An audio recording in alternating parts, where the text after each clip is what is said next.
250, Fred en sommet. Fred en sommet pour gauche 10 ferme, équité gauche 30 pas corde.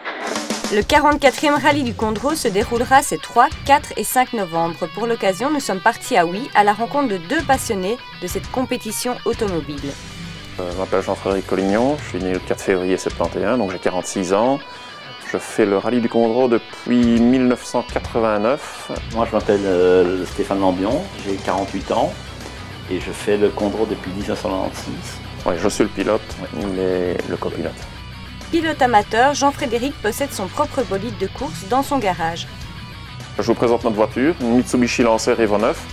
Il n'y a pas loin de 50 mètres de tuyaux qui nous entourent et qui nous met vraiment en sécurité. Vous voyez ici à l'arrière, c'est un enchevêtrement de tuyaux.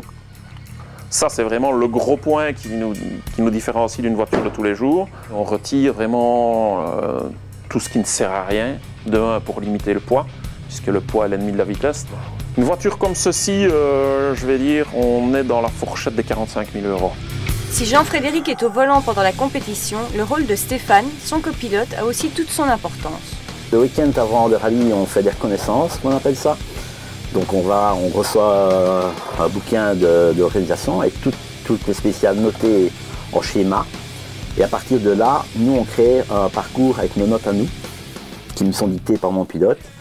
Et moi, pendant le week-end de la course, tout ce qui est important de faire, c'est de lui rappeler tout le tracé, virage par virage, quasi mètre par mètre. Avant le départ, ces 2 rallymen ont accepté de nous emmener avec eux sur une partie du tracé. Donc on va aller sur la spéciale qui est la plus longue du rallye, c'est celle de Marchin, qui fait à peu près 24 km. Je pense que c'est la spéciale piège du rallye. C'est parti alors ? C'est parti. Rappelons que la province de Liège est un partenaire historique du rallye du Condro, un soutien plus que nécessaire dans l'organisation de cette course. Je pense que s'il n'y a pas la province et toutes les institutions comme celle-là, je pense qu'ils ne s'en sortiraient pas financièrement. Moi qui organise des petits rallyes provinciaux, déjà nous on a du mal, je comprends qu'une organisation comme le Condro, ça doit être vraiment compliqué. Tous les détails et les participants du rallye du Condro seront dévoilés à la presse le 31 octobre. Mais nous pouvons déjà être sûrs que les pilotes, qu'ils soient amateurs ou professionnels, nous offriront un spectacle à couper le souffle.